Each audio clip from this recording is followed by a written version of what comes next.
বাবা, আমরা তো গরিব অসহায় মানুষ। ওরা কেন আমাদের শেষ সম্বল বাড়িটা আমাদের থেকে কেড়ে নিল? আমরা এখন কোথায় যাব? বাবা, আমরা তো কারো ক্ষতি করিনি, তাহলে আল্লাহ কেন আমাদেরকে এত বড় শাস্তি দিচ্ছেন? আমরা গরিব, এটাই আমাদের অপরাধ। মা, গরিবের চোখের পানি আর চিৎকার কেউ শুনে না। বাবা, ভাই আমাদের ছেড়ে চলে গেল, চিরতরের জন্য মাকেও হারালাম, শেষ সম্বল ঘরটাও হারালাম। জীবনে তো আমরা কিছুই ধরে রাখতে পারি নাই বাবা। না মা, তুই এভাবে বলিস না। তোর সাহসী হাতটা আমার হাতে আছে, এটাই আমার জীবনে সবচেয়ে বড় ভরসা।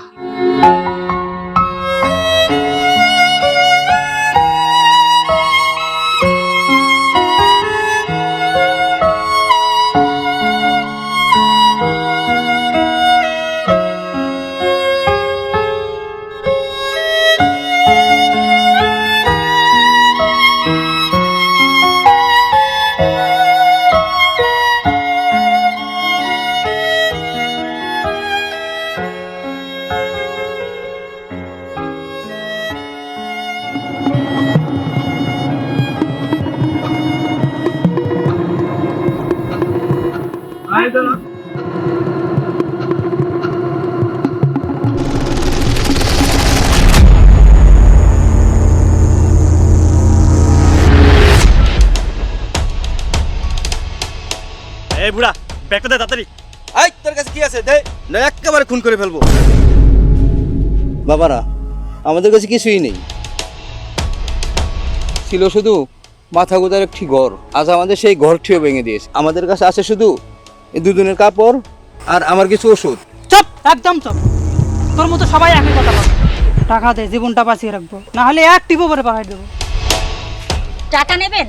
15 বছর ধরে সংগ্রাম করে আমরা একটা ঘর বাঁচিয়ে রেখেছিলাম, আর শেষ সম্বলটুকু ভেঙে দিল প্রভাবশালীরা। মা মারা গেছেন, ভাইও চলে গেছেন, লক্ষ কোটি স্মৃতি জড়িত ঘরটাও এখন আমাদের নেই।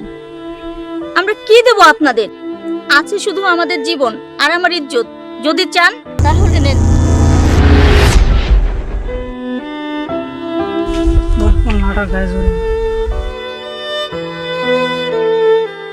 আমাদের দেওয়ার মতো কিছু থাকলে আমরা কি রাস্তায় দাঁড়াতাম? আমরা এখন যাব কোথায়, খাবো কি? তোমরাই বলো। বাবার শেষ বয়স, ওষুধ নেই, আমি ছাড়া তার চলার শক্তি নেই। আমরা এখন বাঁচার মানে খুঁজে পাই না। বারবার মরার থেকে একবারেই মরা ভালো। ওঠাও পিস্তল, চালাও গুলি। আপু, কান্নাকাটি করেন না। গরিবের অশ্রু শুধু আল্লাহই দেখে, মানুষ না।